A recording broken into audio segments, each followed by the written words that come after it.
folks grew up on late-night warnings. It's 10 p.m. Do you know where your children are? Scared, straight. This is your brain.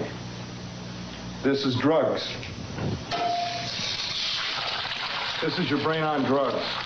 Any questions? And were inspired by movies that defined a generation. I mean, we're all pretty bizarre.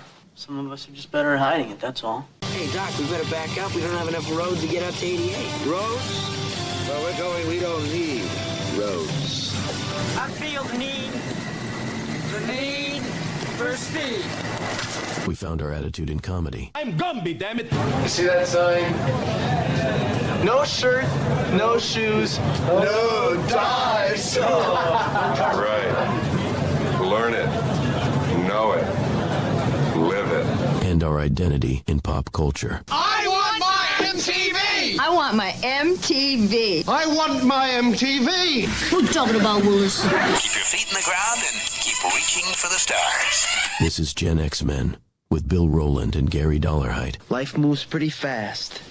You don't stop and look around once in a while, you could miss it. All right, episode number 1, Gen X Men, Bill Rowland and Gary Dollarhide. Welcome in, everyone. We appreciate you hanging out. Gary, we had planned a very lighthearted episode 1, and we will get to all the lightheartedness.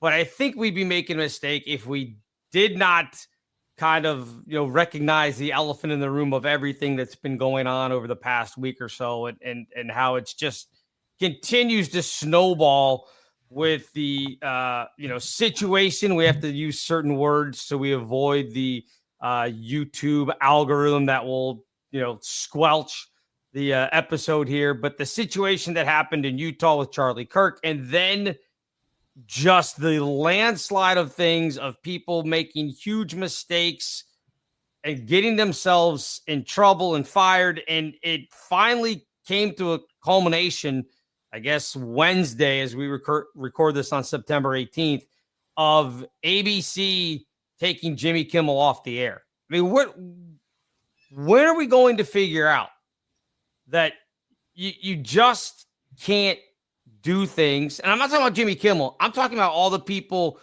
who, leading up to this, got themselves fired from teaching jobs, firemen, all sorts of things. Like, when are people going to learn you don't need to tell everybody everything that you're thinking every moment of the day? Well, we live in this world, at least up until now, that had lack of accountability. It was, well, if you feel it, do it. If you think it, it's okay. And there's truth in that. I'm not saying, as you said, you'd not be able to say what you want, think what you want, but the accountability behind it. There is no protection for your speech from consequences. And that's what people forget. We've just allowed stuff to just happen, and they said it and we accept it, and consequences are finally being enforced now. For me, again, I'm all about think what you want, do what you want. But as someone in the pseudo medical world, I do have concerns if you're a doctor and you're a nurse, and you, as we saw by example, some people have said things like he deserved to die or what have you.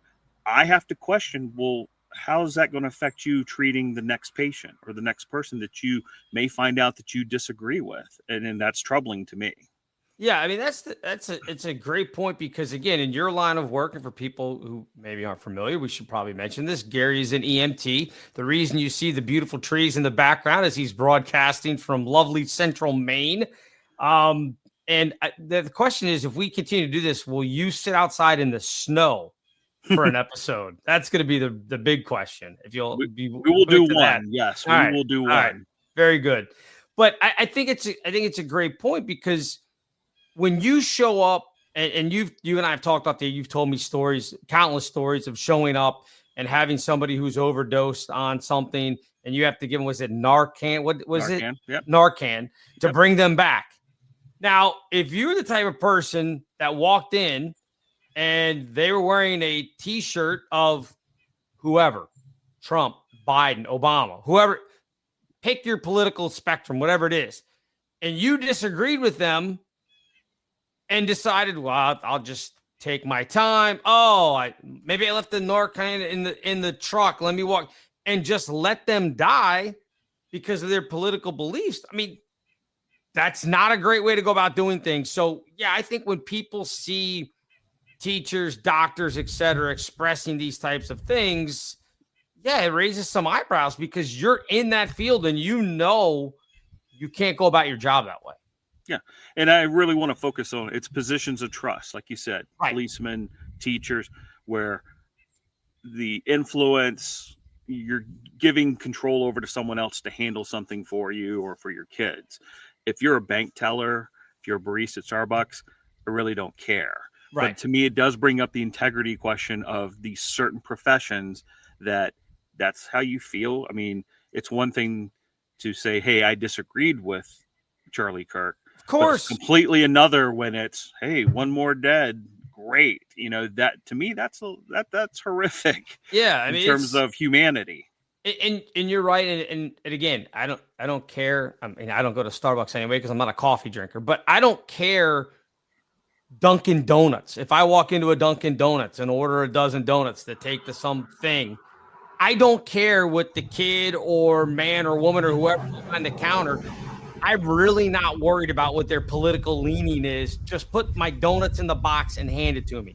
That's all I need from you. So, look, I don't care. I'm not following them on social media. I don't care what they're posting. Now, the company may care because if people do see it and you've got your company that you work for in your bio, that's a problem for them because you are still, even if it's on your off time, and that's what people are arguing, well, they didn't do it while they were teaching class.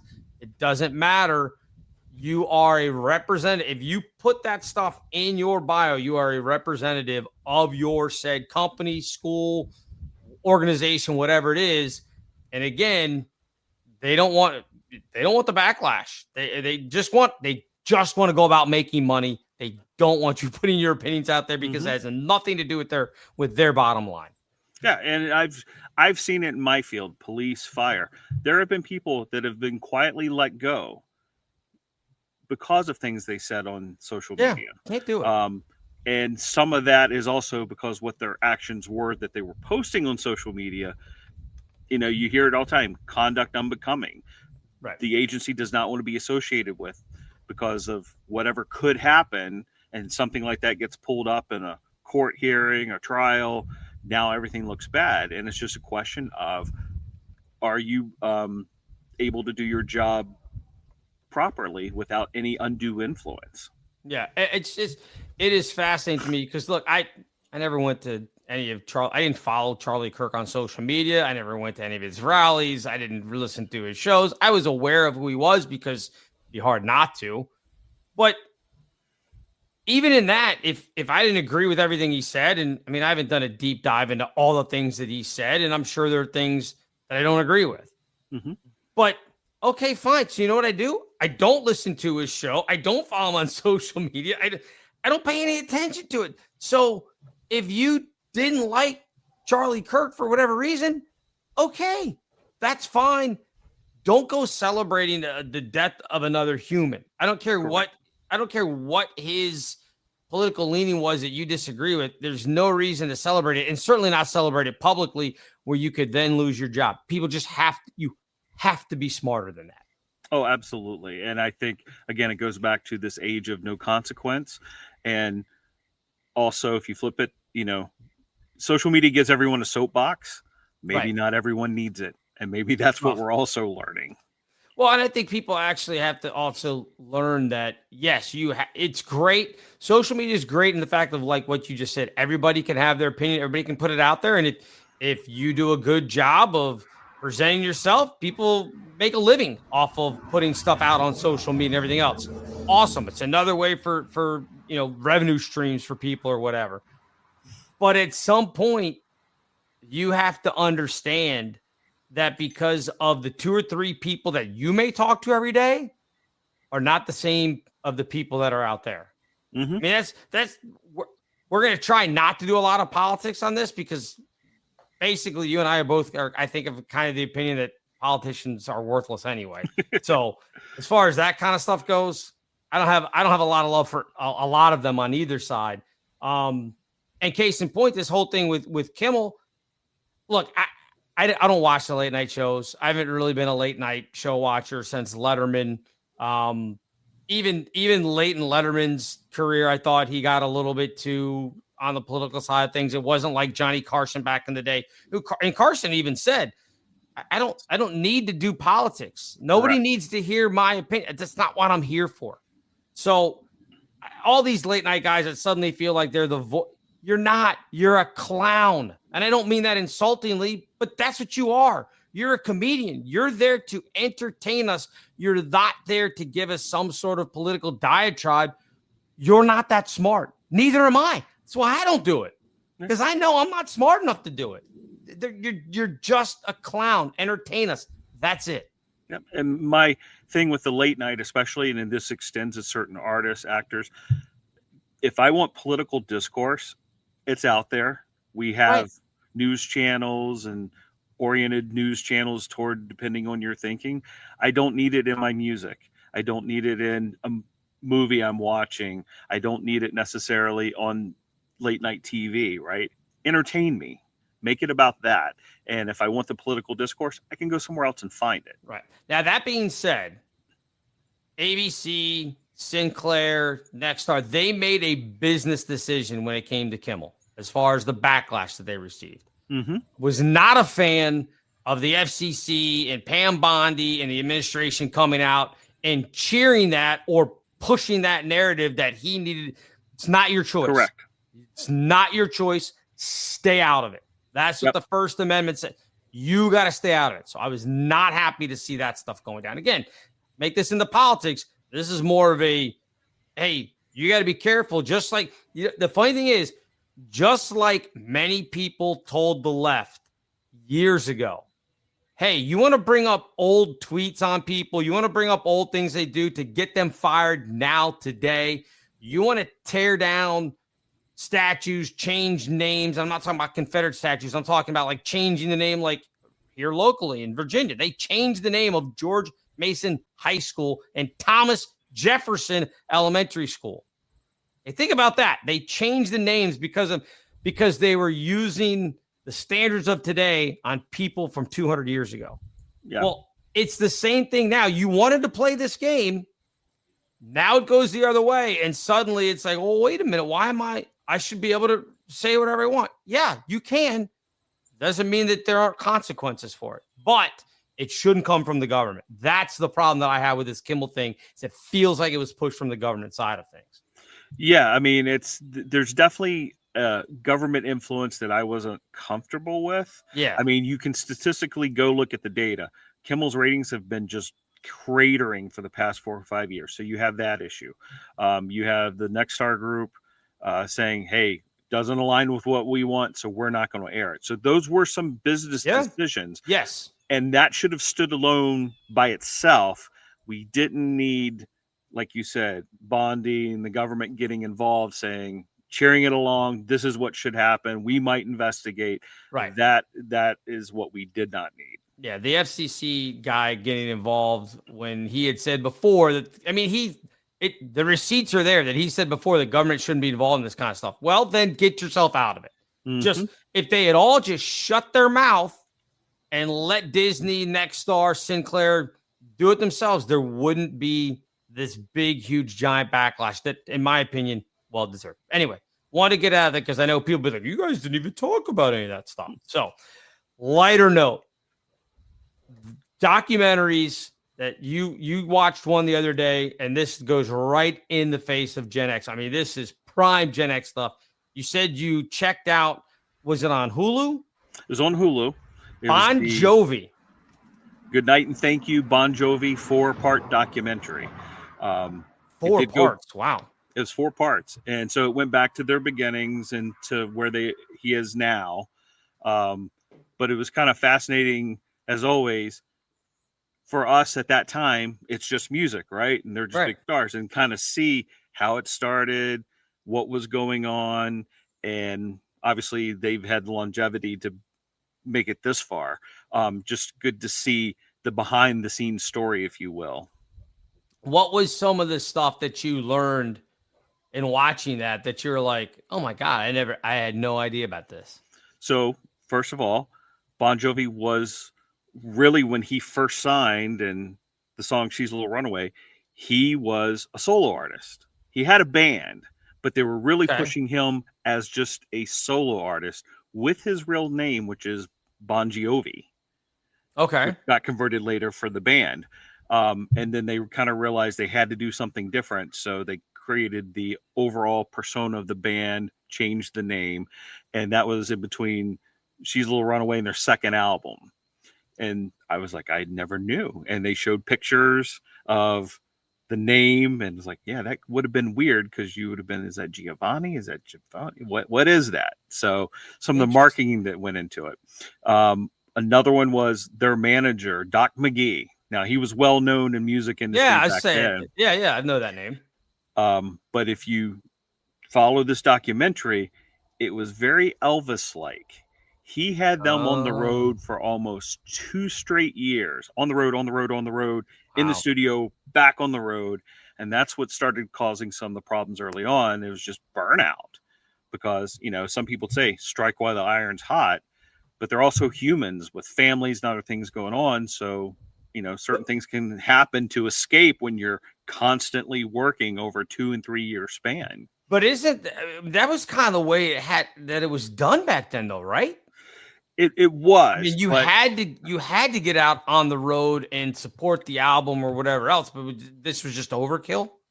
I think a little bit. I mean, obviously, supporting the album tours was a big thing, and world tours. But I think, I can't remember which one of them said that, hey, maybe a 1 month break would have been nice somewhere along the way, just to give us some time away, time home to figure some things out. I mean, I look at it and I know that it was more 70s than it was necessarily the 80s, but Almost Famous when they were showing the guys and going, I mean, nonstop. I mean, it was like you saw it city after city after city after city. We all know those rock and roll stories. We're old enough to remember all of that, but it just felt like that's what you kind of had to do. But I guess if you're doing that constantly, yeah, at some point you get tired of being in the same bus with 4 or 5 other of your bandmates. Yeah, we have to remember, especially musical, they're creative types. They are not designed to fit in the box. And at some point, if you don't let them have that pressure release, you run into problems. And we've seen it countless times over the years, stories of where some of these artists end up, what happens in their personal lives, divorces, drugs, alcohol. If you don't, I look at it as if you don't let them have that release to get out of the box a little bit, you're probably going to create some problems somewhere along the line. Were you a hairband guy? Oh, yeah. Would you count? I guess you'd have to count Bon Jovi as a hairband guy, right? Oh, yeah. I mean, they were the rock 80s and roll stuff anyway. The 80s stuff. I mean, they weren't poppy, and that was the thing. They had a rock edge to them. They were just on what I would consider the lighter edge of the hair metal. Okay. At the time. Now, did it get into his stuff post like Slippery When Wet and all that? I mean, did it kind of follow throughout, or was it just concentrating on like the beginning of it? Because 4 parts, it sounds like they got into a lot of stuff. Oh, they did. So yeah, like another little known fact about Slippery When Wet, they had a different album cover, and they had to replace it, even though they'd already printed 500,000 copies of. Typical for that age group, it was a very large bosomed woman wearing a t-shirt that said Slippery When Wet. I think I've seen that. We're a rock band, right? We're going to do tongue in cheek. Yeah. And it was the whole Tipper Gore Parents Resource Center. They were doing ratings. And they said, we got to change this. So the real cover that you see now is kind of this gray black thing that says Slippery When Wet. And that they had to come up with it super fast. I could have to pull it up right now to look at it. It's not a windshield. I always thought it was like a windshield or a back glass off a car. Is that not what it is? It's not what it is. Oh and John Bon Jovi came up with this in the moment. Okay. They took a black trash bag and put it over a trash can, wetted it down, and then he wrote Slippery When Wet. They took the picture, and that is what became that album cover. I got to look at this. Because they were doing it on the fly right now. Because I've seen. Oh, that's funny. They've got the. Oh yeah, look at that. I always thought. I'm going to see if I can pull this up. I always thought that it was a windshield. That's what I thought it was. Yeah, that's what I thought too. Let me see if I can no, it didn't work. I was going to try to pull it up, but I'm not quick enough to do this stuff. But that's amazing. As I look at it here, they do have the old picture again of the slippery when wet. Yeah, that's so funny that they have it. Let me see if I might be able to do it this way. I apologize for everybody going, what are you doing? I'm trying to get this stuff taken care of so you can see what I'm talking about. Let's see. Nope, that still didn't work. But there's the picture here of the model, the brunette with the t-shirt on that says slippery when wet, and there's a little cut just above her left breast. Doesn't show anything, but it's, obviously supposed to be very provocative. But yeah, that's funny that that's amazing. I never knew that was just like a trash bag. Yeah. I always thought it was like a back windshield or something. That's what I thought too. And so then it goes into, they continue along, and then obviously Richie Sambora left, and that was just a lot of not blaming him, but the documentary, he was going through a lot, and he just checked out. He didn't show for a show, and they didn't know what to do, and it just kind of went along, and he just never came back. Did they get into any of his relationships, or that, or did it stick basically music? Whose relationships? John Bon Jovi's. Not really. I mean, he's been married since the mid 80s to the same woman. And what you find with him, that which in itself is amazing. That's what's amazing. He is that very focused, very business. He knew from day one what he wanted to do, how to do it, how to carry out. He got lucky along the way, because that's what it is sometimes, but he just stuck with the plan. So he's very methodical in what he wants. And that reveals itself now in the past couple years. They haven't done anything new, have been on tour because he's had issues with his voice. And he's been very particular. He's had surgery, and he says, if I can't do it, then we're not going to do it at all. I can't do that to the fans. And that's his mindset. Yeah, no, I mean, and that totally makes sense. So, part of the last episode is him struggling with this. Like, you're seeing his therapy regime with lasers and what he does every day. And then he has the surgery, and then trying to do the comeback, because they did a short 15 city tour a few years ago to try, and he just wasn't satisfied with it.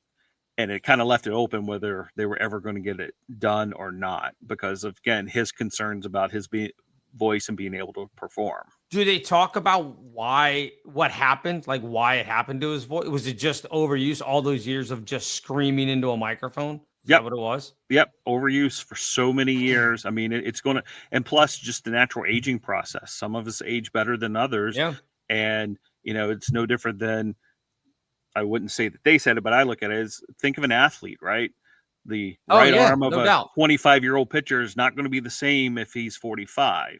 That's a little bit similar, but different. And so the voice is the same thing. Your body changes, what it goes through, plus being worked so hard for so long, it just finally took its toll here. And, he's 60 something now. So is he really? Oh yeah. Like, I think, I don't know why that surprises me, because I mean, we're both mid 50s. So yeah. Tico Torres, I think the drummer, he was the oldest one. He's in his 70s. They look great. Don't get me wrong, but you start to go, wow, these guys are that old. I know, it's awful. Because, when they're doing the cut-ins with John Bon Jovi, he's 63. My wife and I kind of laughed because he's got I was like, whose grandma is that? Because he's all gray. Yeah. Yeah. And it's not feathered. It's just kind of the short haircut. And then you go back and they, show the flashback pictures when it's long, it's brown, it's highlighted, everything you remember from back then. It's like, wow, he's old now. Did you know, and maybe you did because you just watched the documentary. I'm just pulling up his little bio thing here. I had no idea that they had 16 studio albums. Yeah. I had no clue. I could not have told you that at all. I mean, if you'd asked me, I'd have been like, okay. I just knew they were prolific even after the highlight of the 80s. So I figured the numbers would be in that zone. But obviously there was only so many hits and so few that were, landmark albums. Right. Yeah, I mean, Slippery When Wet was their third album. Mm-hmm. And then New Jersey, don't remember that. Keep the Faith. Those three were the big ones. Okay. These Days, Crush, Bounce, This Left Feels Right, Have a Nice Day. I do remember Have a Nice Day because wasn't that the single as well? The single, yeah. Okay. Lost Highway, The Circle, What About Now, Burning Bridges, This House Is Not for Sale, 2020, and then they just did one last year, Forever. Yeah. It said released in 2024. I would have lost that bet if somebody had said Bon Jovi over under 10 studio. I would have been like, under. I'm going under. Because I did not remember any of those. Well, those three, Slippery When Wet, New Jersey, and what was the third one you mentioned? Those were kind of the big core that we remember because they had multiple hits. And so after that, it was one-off singles, Right. Can't Go Home, which had actually started as a little bit of a country flair. Keep the Faith. Is that the third one you were thinking of? Maybe, yeah. They were Slippery When Wet, New Jersey, Keep the Faith. Yeah. Yeah. All had a couple hits, and then it slowed down after that, where they were still putting out music, but you only had the random one hit like every second or third album that's carried them this far. Okay. Yeah, I'm looking like, they just, I mean, obviously you had this run of You Give Love a Bad Name, Living on a Prayer, Wanted Dead or Alive, Never Say Goodbye, Bad Medicine, Born to Be My Baby, I'll Be There for You, Lay Your Hands on Me. I mean, those huge, obviously. Mm-hmm. After that, I don't remember. Bed of Roses was a top 10. No idea. Yep, I remember that one. Could not tell you that. Always. Let's see. I'm looking for other top 10 hits, and they're just not there. And at least in the U.S. They actually did really well in other countries with some of their later stuff, but not in the U.S. People are like, nope, we're done with your nonsense. Well, I think there's that, but we also talked about music changed. Radio station outlets, MTV was no longer about the videos.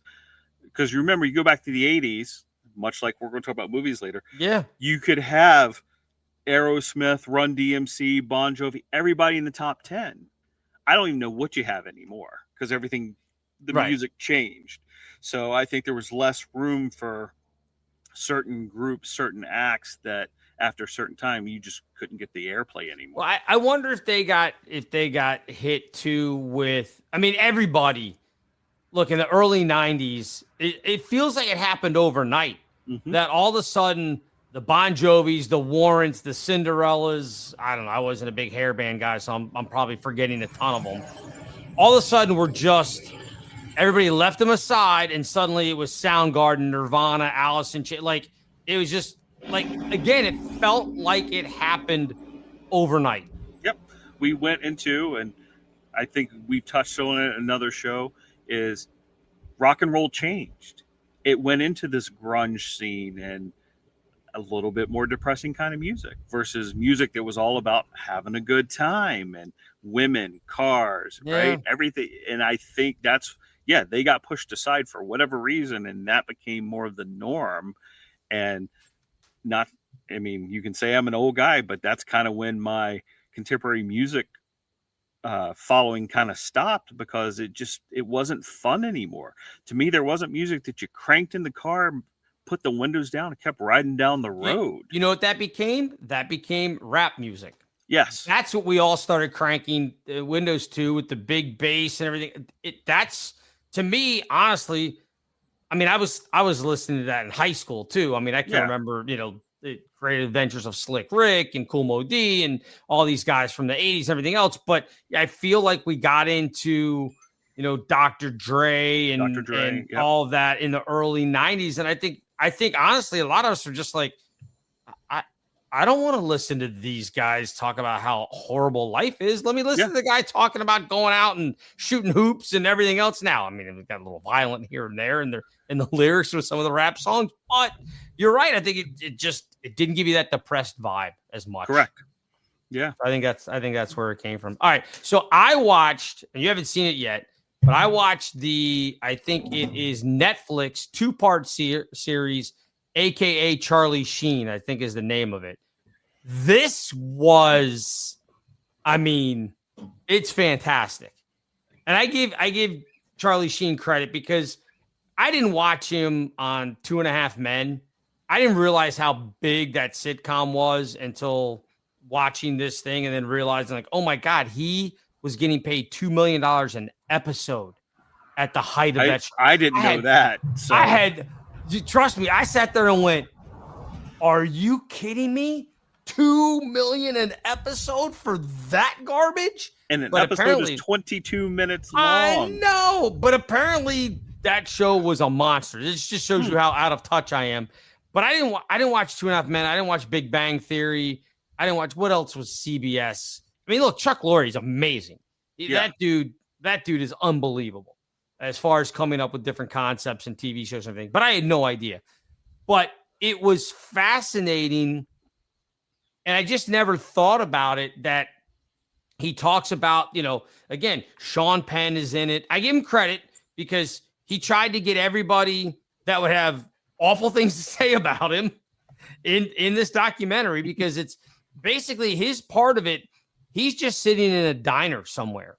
Like they took over a diner basically, and he's sitting in the corner booth with the cup of coffee. That's it. And then like the camera guys, and you'll hear the producer kind of leading him into talking about different situations that he was in. And then they got, Denise Richards' ex-wife, and Brooke Moeller, I think, is another one of his ex-wives that was on it. The last wife that he had. They were in there talking about all the lousy stuff that happened with him. Sean Penn was in it. Sean Penn is a childhood friend. George Clooney is a childhood friend. I mean, you forget that they don't live the life that we grew up with. But what I found fascinating was when he was younger, he says he's probably 9 or 10, which sounds about right. He went to, I guess, the Philippines or wherever they filmed Apocalypse Now to be on set with his dad.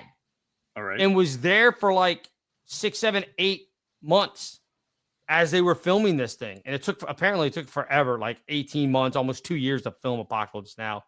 But it was fascinating for him. He went and he said he went and, again, watching this thing of the movies being made, but kind of gravitated towards like the prop people, the people that were doing like the fake limbs and, hands that had gotten blown off and stuff like that.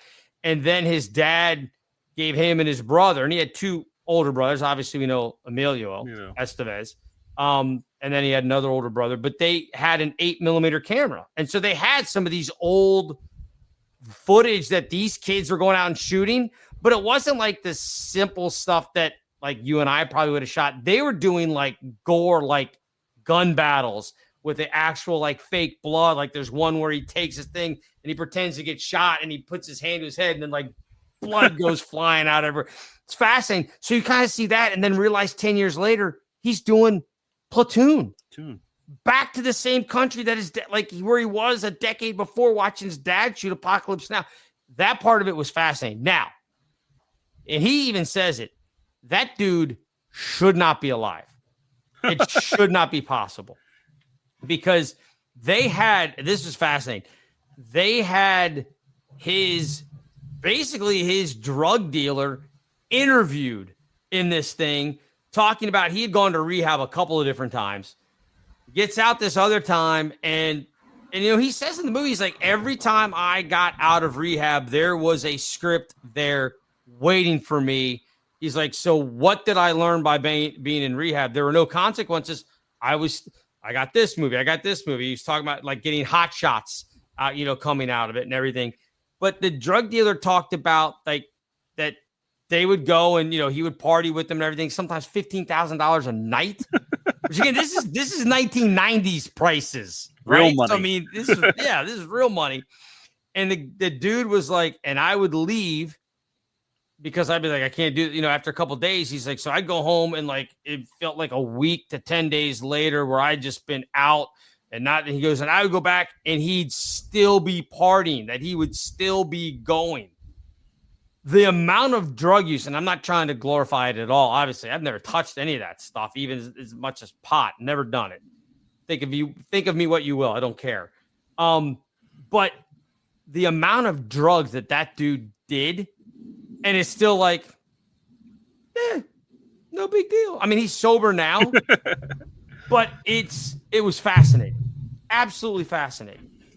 Well, you said he went to rehab numerous times, right? Numerous times. So yes. To me, I look at it again. If we go back to Bon Jovi, the Elvis about overworking, rehab is probably what saved him. It gave him 2 or 3 weeks of just being away from everything, and then allowed him, let's get back in this and keep going. Well, it's funny because again, Nicolas Cage, another one of his buddies, and he talks about a thing that he got out of rehab. One stay. I don't know if it was 30 days. I mean, like at one point he stayed for almost a year, I think. But he gets out of rehab and he goes, and Nicolas Cage is living up in some house up in the hills or whatever. And I guess it was his 1 year anniversary of the last time that he had drank or whatever, because they got him into rehab on his dad's birthday. Like that story in itself, you have to watch it just for that, because he talks about how they invited him over for his dad's birthday party. And he's like, that's weird. Why are we doing stuff at 9 a.m? Like, he's like, I don't understand it. But he said he walked in, all of a sudden he's like, there's just people like lined up in chairs. And he's like, there's one empty chair. And he's like, oh shit, this isn't good. So it's kind of funny. But then he talks about getting out and going and to Val Kilmer's house and like spending the night and getting up the next morning and open up the refrigerator. And there's just like, as he describes it, there's just one Foster's lager sitting in the refrigerator. And he goes, the way the light shined down on, he goes, well, it was obvious that was for me. He goes, so I cracked it open. It's like, you just did a year and it's like immediately right back to it. Like has zero self-control, any of it. But it was just, again, you knew a lot of the stories about, the whole stupid stuff of the tiger blood and winning and all that kind of stuff. If you remember that, he goes into all of that and everything, but it's just fascinating to see that there was just no consequence at all. Like there was nothing anybody could do about it. And I give credit. Martin Sheen is not in it. Emilio Estevez is not in it because both of them, and he addresses that. He says, look, they didn't want to relive what was some of the worst moments of their life. And he even says, I can't imagine as a father what I put him through. He's like, it's unbelievable. But I do give credit because, like, when he ended up in the hospital at one point and everything else, nowadays you'd have PR people out there and, spinning, we're going to get charged. His dad just basically said, yeah, he overdosed. We hope he makes it. My son's an idiot. Like, I mean, it was... I hadn't remembered all that of him, like kind of not protecting his son at all, just putting it out there like, hey, he's got real problems. This is a thing. So yeah, it was, I thought it was fascinating, but you talking about the Bon Jovi thing. It's amazing to see how you would have thought that both of them being, as who they were in the 80s would have maybe gone down the same type of path. But Bon Jovi, like you said, married, has however many kids, completely I'm not gonna say straight and narrow, but like it seems like a normal dude from what you said about his documentary. Where Charlie Sheen now seems like a normal dude, but clearly was not. I mean, although I do give Sheen credit, hell of an athlete. They had video of him, like he played baseball in high school and everything. He was pretty good. You remember? He did major league. He actually Now, he's not throwing 90 or 100 or whatever it was, but that's him like winding up, doing all that stuff. I mean, he was a pretty good athlete. Yeah. Yeah. Bon Jovi, I mean, kind of actually interesting subset, because when you, at least through the documentary, other than a couple issues here and there, they as an overall band were about the music, and there wasn't the drug-fueled, alcohol-fueled parties like you've heard stories of the Motley Crues and everyone else. Right. And a lot of that stems from Bon Jovi himself saying, this is what I wanted to do, this is how we're going to get there, and this is what we're going to do to get there. So yeah, I mean, but surviving all that is amazing. But it comes down to, and I've said this before, the reason celebrities often can survive it versus the Joe Blow on the street is because they have people depending on the income. So you have managers and everyone else that will nurse this thing along because we got bills to pay, we've got a system going on, we'll keep it going till we can't. And so if it's rehab, or we'll hire an assistant to be with you 24/7 to make sure you don't get into trouble. That's the difference. And that's why a lot of them do survive. It's funny because he tells a story about, and this is a good segue into what the next thing we're going to talk about. He tells a story about being on Ferris Bueller's Day Off. He and Jennifer Grey were friends, and Jennifer Grey basically got him the job. And he describes how when he went to meet John Hughes, he borrowed like a leather jacket from his older brother and did all these things to make, kind of the punk look. Yeah, the rough guy look. And he said he just walked on set, and Jennifer Grey kind of said, John, this, and he goes, look good, kid. See you tomorrow. Like, that was it. That's how he got he's like, didn't read the line, nothing. Just was like, we'll see you tomorrow. And then he overslept his alarm and didn't make it on time. They had a 6 a.m. call, and he went to bed at like 4:30, thinking that he was going to get up in an hour and just go. And he slept through his alarm. And then by the time he got there, he was late, and he was like, oh, I've blown this is everything. He said Jennifer Grey was pissed, all this stuff. And then John Hughes was like, oh, you made it. Great. So he says that he doesn't remember consciously thinking, oh, I can get away with this. He's like, but I'm sure there was some part of me that thought, oh, sure, this is I'm good. This is how it works. And John Cryer, who is his co-star on 2.5 Men, talked about Charlie coming in, and you could tell from the night before that he was wrecked and everything else. And he's like, but he hit his lines. He got the laughs. Like, what were you going to do? But I mean, Cryer was angry about how things went down, which you should expect. He basically tried to blow up, and then they brought in Ashton Kutcher. Again, I didn't even know that Denise Richards played his love interest on the show. I had no idea. Yeah. Did not. No. I did. Because I'm like you. I've seen episodes on the reruns that air at certain times, but I never followed it as a series. I don't think I've ever seen an entire episode from the most I've seen of 2.5 Men was watching the Charlie Sheen documentary. That's the most I've ever seen of it. Because I was just like, this isn't for me. It's not made for me. But it brings me to talking about Ferris Bueller's Day Off and everything else.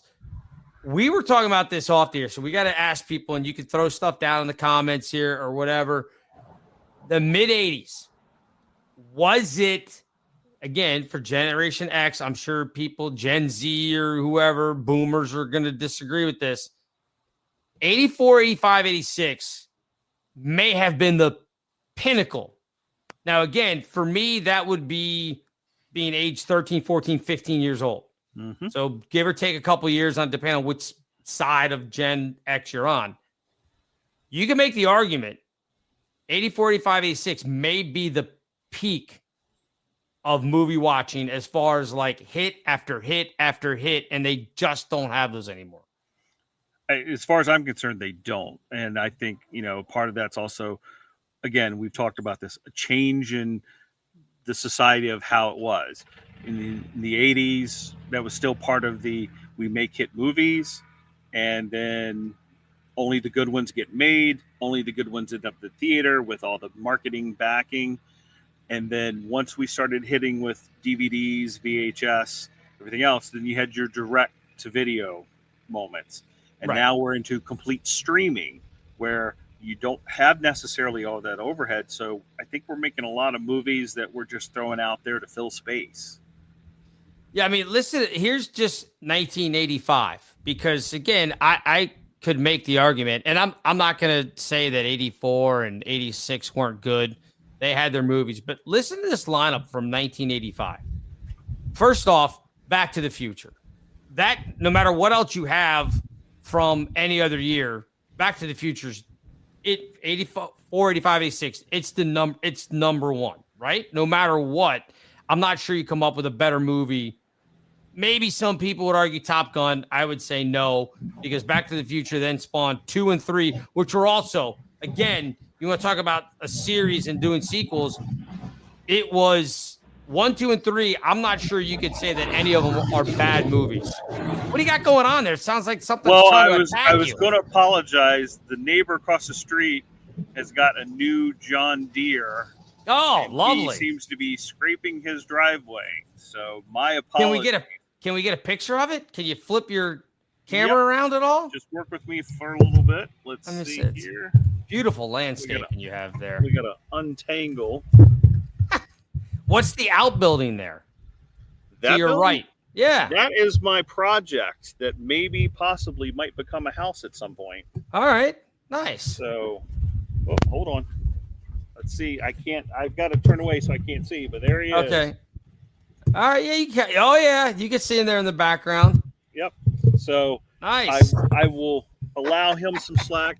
My poor neighbor has had some super, almost didn't come home health concerns. Oh, geez. And so that is his prize for surviving and coming home. And for the past 2 weeks, we've been tractoring. All right. Well, that's good therapy here in Maine. So I apologize for the it's fine. It just sounded like you're getting attacked. All right. So let me run these down from 85. Right. Mm-hmm. Back to the Future, The Breakfast Club, St. Elmo's Fire, Fletch, Rocky IV, Better Off Dead, Weird Science, Real Genius. By the way, both those movies released the same weekend. So many people confuse those movies over the years, and now I understand why. They came out the exact same weekend in 1985. That's just the tip of the iceberg. So I would make the argument, I don't know how you can top that. Yeah. I mean, I'm going to add a few more. Tootsie, Cocoon, those are iconic. The Goonies, those were also 85. Goonies, yep. So, I mean, that's a big year in terms of if you say those movie titles, people know, right? These aren't something off and, what was that? Was that like a B-side movie? What? You say those, people go, oh, I remember that. Now, people may say 84, and you brought this up offline with us, Ghostbusters, The Karate Kid, Beverly Hills Cop, 16 Candles, Terminator. That's good, but does that top what 85 had? Don't forget Indiana Jones, Temple of Doom, Gremlins. Beverly, you said Footloose. I mean, iconic to me. Yep. Police Academy. This is Spinal Tap, Splash. I mean, there's so many movies that you throw that title out there and it's like, oh yeah, I remember. I don't know if you get that nowadays. I mean, you and I talked about looking at the 2000s, and over the course of 25 years, all of a sudden, there's a handful of movies like, oh yeah, that might be iconic, that might be around, but it gets thin to me pretty fast after you get through those. Well, yeah, and if you take out, and I ran this the other day, if you take out sequels and animated movies, which people are going to say, well, you're just eliminating everything. No, not really. I'm talking about, I want live action comedies, right? And I ran this through our good AI thing, right? So you go back to 1980. 3 of the top 10 movies were comedies. This is grossing, okay? So 1980, you had 9 to 5. That was the Dolly Parton movie. Stir Crazy. I take it back. It's 4 of them. Stir Crazy. That was that Gene Wilder and Richard Pryor. Richard Pryor. Airplane, classic, and of course the Blues Brothers. All four of them finished in the top 10 all-time grossing movies from 1980. 1981, Arthur, Stripes, The Cannonball Run, Four Seasons, which I would argue is not a comedy. Yeah, no, that's Yeah, that's the Alan Alda and Time Bandits, right? So you just go through that and you go, okay, like every year there are comedies that make the top 10. And you get to like 1998, you had There's Something About Mary, The Water Boy, 2. And then it gets really really slow. 2001, no comedies in the top 10. 2002, the only one was My Big Fat Greek Wedding. 2003, you had Bruce Almighty, Elf, School of Rock. Well, actually, take it back. School of Rock was 12. So you just had Bruce Almighty and Elf. 2004, none. 2005, just Wedding Crashers. Like, it just goes away. What happened that all of a sudden we stopped making good live action comedies that aren't sequels or animated films? You're muted. Am I there back? You go. Yep, okay. Now you're back. I think it's like we said, we go back to music. What changed? Where there was good time, music that was entertaining, it filled you up. I don't know what happened in Hollywood that said we need to do horror movies, dark thriller, psychology. Like, why all of a sudden that was the way to go? Because again, we all went to the movies to have fun, to be entertained. Well, you're not doing that to me anymore. And I don't think it's an age thing. I think it's really a broad spectrum of why aren't we making these comedies anymore? Now, you and I talked about Porky's. That was one of the big ones. Not sure if we could make that anymore. No, probably not. Probably not. But we can make comedies. We should be able to make comedies that are entertaining and fun. I mean, and most of that has now fallen into the hands of a Disney or, like you said, animated or things like that, and not being done by the other quote unquote mainstream production companies. And I wish I knew an answer to that, because I'm a big movie person, love to go to the movies. And I can tell you, not even just because of COVID, the past few years, there's like one or two where I go, I want to go see that. Otherwise, nah, I can look at most things and just go, no, thank you. Don't. And the amazing thing, you talk about Porky's, $4 to $5 million budget. It was released back in November of 1981. Well, I take that back. 1982. That was, they premiered it in 1981 in South Carolina, and then wide release in Canada and the United States in March of 1982. It made, and this is going to sound paltry, but think about this: on $4 to $5 million budget, made $160 million. That's a huge return. It's a giant return. And $160 million was a lot of money for a movie back in the early 80s. I mean, it finished, I think, 5th for the year of 1982. I think it was 5th. But you couldn't do that now. No. You can't make any of it now. There were so many comedies, and I don't have the right term for it, what I was going to call these sexualized comedies. That's pretty much what it was. Yeah. Revenge of the Nerds. There was this whole genre back then of that pseudo-adolescent comedy sexual that was a mainstay of movies. And granted, not sure we could get away with making those anymore. But again, where are the comedies? Where's the stuff that make us laugh, that entertain us, make us forget about the real world for, the 90 minutes we're in the theater eating our popcorn? Right. Have no idea where it's gone. Now, the other, and I'm not going to say debate, but the other discussion I was having with my fiance was about Gremlins, because Gremlins showed up on one of these lists, and she goes, "It's not a comedy." I said, "I don't know what you're watching, because I laughed my head off when they showed the Gremlins in the movie theater." Yeah, it might be one of the funniest scenes in a movie in a long, long time. And she was like, "No, it's more of a, what'd she call it? Kid horror." And I was like, I didn't think it was a scary movie. I wasn't scared of the Gremlins. I thought they were funny because of the way they presented them. But maybe that was just me as a kid, just being so dead inside that I wasn't afraid of these gremlins. I don't know. Well, and I think that's it. That you look at it, it wasn't really to instill fear like a typical horror movie, because it is these little fuzzy things, right? Yeah. So it's kind of that middle of the road. I mean, to me, similar, modern, different is Zombieland. Yes. Yeah. Right? I would It's say about Zombieland's a zombies. comedy.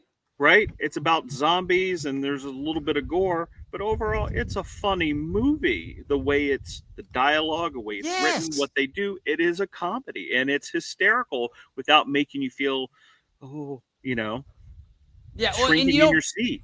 You don't really see the zombies. I'm not gonna say as human because obviously not, but you know what I mean. It's like it's not like the other zombie movies where you see them, or even like The Walking Dead, where you see them all the time. They're there, but it's more like it's there, but it's more presumed. Yes. So, and that's 2009, and the sequel was 2019. So they're making some, but even this only made 102 million at the box office. So Porky's made more than Zombieland. Which I don't know that I would have won that bet, considering it was, 30 something years later, and movie prices were more expensive, to go to the movies. So, but yeah, you're right. I mean, Zombieland's a perfect explanation. So would you put Gremlins as a comedy? To me, I would. Okay. And that's just because my judgment on what a horror movie is. And to me, a horror movie is designed to make you very uncomfortable with what is going on, whether it be supernatural, Friday 13th killer, it's designed to make you uncomfortable. And I wouldn't think that Gremlins was designed to make you feel that uncomfortable. Well, if you will accept Wikipedia, it calls it a black comedy horror film. I'll go with black comedy. I do get that. Yeah. Right. Because there are those out there where bad things happen, but it's more tongue in cheek and not as, Yeah. I would have said maybe dark comedy. Dark comedy. Yeah. But just reading from Wikipedia there. So what about 86? Do any of them from 86 pull you towards that side? Because again, you had I think Top Gun was 86. I think Ferris Bueller's Day Off was 86. Aliens. I just have the list here. Pretty in Pink, Stand By Me, Platoon that we talked about. I mean, those are some of the headliners of that. Hoosiers, again, standing the test of time, even though it's not a comedy. I wouldn't say it was as great as 84, 85, but again, we're still putting out movies that we all go, if you mention the title, our age group, people go, oh yeah, I remember that, because again, they were so profound and so good. They stand the test of time. 84. I'm trying to figure. Okay, so would you put Ghostbusters or Terminator as your number one movie from 84? I'm not talking about box office. I mean, like, you personally, culturally, going back and was it Ghostbusters or Terminator? Do you think that's a big one. That's a big debate. I'd almost lean toward Ghostbusters. Okay. I think it was more generalized. Again, being a comedy, more people saw it kids-wise. I think that's more of the iconic movie of 84. I mean, it had a hit song on the radio. Yep. The merchandising was probably a little bit, they probably sold more Ghostbusters backpack guns for kids at Christmas than the Terminator guns. You're probably right. So you're probably right. I would go with it being not by much, but definitely probably a little bit more culturally significant. In 85, I don't think, again, I kind of opened up with it. It's got to be Back to the Future, right? That goes over top of everything. 86 is the argument between Top Gun and Ferris Bueller's Day Off. What else is in the 80s? I mean, I don't think there's any other ones that would touch that, right? Correct. I think, for iconic status, you're definitely looking Ferris Bueller's Day Off, but Top Gun's probably the number one there. I mean, all right. Yeah. Yeah. So, I mean, again, you look at it as we look through those Ghostbusters and Back to the Future. And then even the debate for 86 had another comedy in it, Ferris Bueller's Day Off, which probably didn't do great at the box office. It was probably okay. Top Gun, I'm sure, crushed it. But those are all comedies. I don't know that we would look later on and you would say, okay, what was the defining movie? Maybe Barbie gets that for, what was Barbie, 2023? Was that 2 years ago? Think so. I think that's right. But again, I mean, I went and saw it. It was fine. I mean, for what it was, I don't know that it'll end up being a classic where everybody goes, oh, remember watching Barbie in the theater? I don't know that people are going to the theater as much anyhow. So yeah, it's not quite the same. My understanding that, there's a little bit of a resurgence, but again, until you give me blockbusters that draw people into the theater, it's just the changing of society. They're just not making those movies anymore. I mean, you had Top Gun Maverick, the follow-up. Again, that focus for us, not so much the modern, your average 20-year-old right now. Tom Cruise's Mission Impossibles. Again, reboot. Yep. But anything where you're just iconic, like that movie is going to be around. People are going to be talking about that for years. I don't know if there's been any really. Yeah, I mean, I can't think of any. Now I've gone again. I went and saw Top Gun Maverick in the theater, and I went and saw Barbie in the theater. So I mean, I've gone and seen some of them, but yeah, it's been a while since I've walked out of a movie and went, oh my gosh, I can't wait to watch that again. I can't wait to see that again. It just and that's what you had, like Gremlins, Ferris Bueller's Day Off, Top Gun, certainly, Ghostbusters, certainly. I mean, you went back and watched all of these movies more than once. Now, again, you don't have to today because you can just sit at home and watch on television. But I wouldn't want to watch Top Gun Maverick off, to just watch it at home off Netflix or whatever streaming thing is when they do the release, in the theater and streaming at the same time or whatever. I want the experience. I want that big giant screen. I want my big bucket of popcorn. I want to feel like I'm actually experiencing something, not just watching another, couple of hours on Hulu or Disney Plus or whatever it is. Yeah, and I think that's lost on some people. You're right. It's making blockbusters that are for that theater dynamic. Booming speakers, you feel it in your chest. The screen being so big, it's overwhelming you. Like, I think that's part of the magic that gets lost with the modern of, we're just going to stream it. I think that detracts from some of the movies. And I also believe that they're not necessarily making them designed for that atmosphere. It's what's going to look good on a 40-inch 4K TV. Well, and hope they have a good surround sound system at home. The other thing that baffles me, how can you watch a movie on that screen? People do it. I don't get that at all. Because when we were growing up, what was it that you may have had like a 27-inch TV, that's sitting there on the stereo system or whatever that your parents had. And what you were like, why can't we have a 35-inch TV? Because the neighbors across the street have a, 35, 36, whatever it was. And then it was like, what?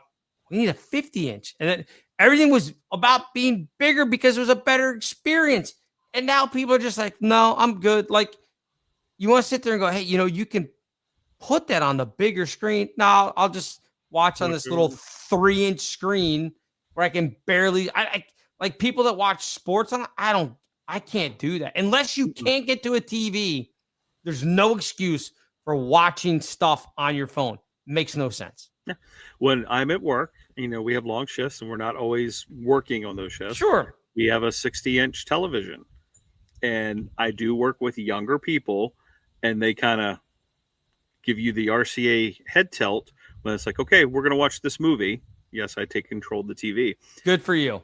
I put the lights down and pull the shades, and then we only have the 60-inch TV with the movie on it. And they kind of find that weird. And I'm like, no, this is how you're supposed to watch movies.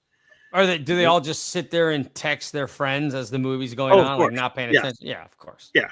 Of course. Yeah, they're big texters. So well, I mean, All of them are. So you've got to, what we need to do then as an experiment for when we record next weekend, again, we'll do episode 2 next week. We're hopefully going to drop these once a week. Find one of these movies that we just talked about. Make them watch one of these movies and judge their reaction to whether or not they think that it's a solid movie or not. I should be able to do that this Sunday. And I mean, think about it. Well, but aren't they going to be watching football? Come on. Sunday football.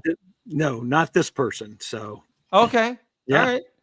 Well then, but don't do like Top Gun or Ghostbusters, Terminator. Like that's easy. They've probably seen them or have at least heard about them enough.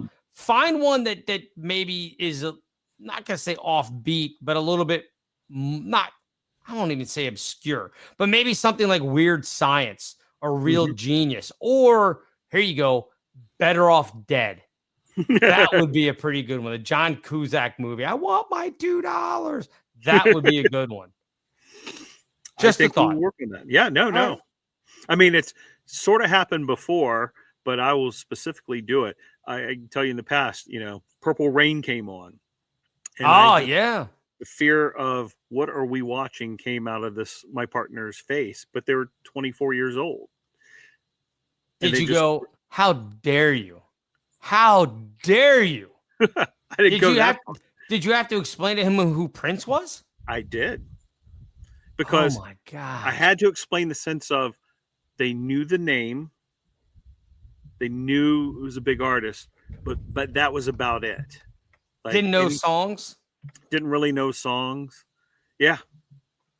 And I just said, you just don't understand the musical genius of this man. Yeah, I mean, I guess if this was recently, so 2025, Purple Rain's now over 40 years old or close to it. It's close to 40 if it's not 40.